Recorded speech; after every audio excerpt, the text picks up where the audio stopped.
More than a year into the pandemic, public health officers continue to be forced out of their jobs because of politics and misinformation.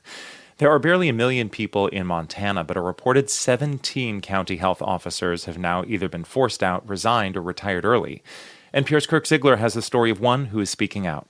In a river-cut valley in northwest Montana, Nick Lawyer is a physician's assistant at the 14-bed Clark Fork Hospital and Clinic. Thank you very much. But starting last winter, when the vaccines were rolled out, Lawyer found himself in the crosshairs of what he calls a small yet vocal group of extremists.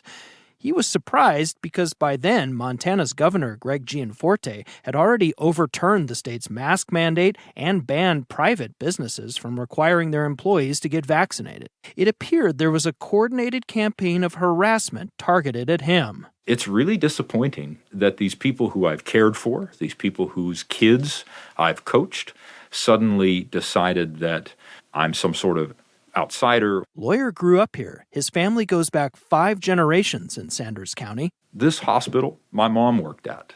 To see this fraction of our community become so vocally hostile towards me and my family, to threaten my wife and my wife's business. After that latest ruckus, county commissioners decided they couldn't do their business anymore because these activists were so loudly and frequently disrupting their meetings.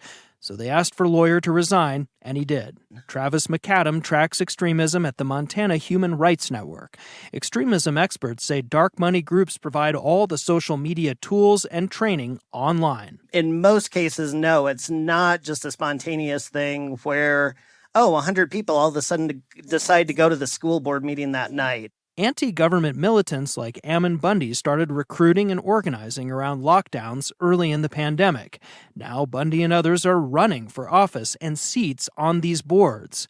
Diana Laciando is a former county commissioner in Boise. I think what we're seeing in some cases, people are much more afraid of their perceived government overreach than they are of the virus. When a health board she was on last December expressed support for mask mandates, they were confronted by an angry mob.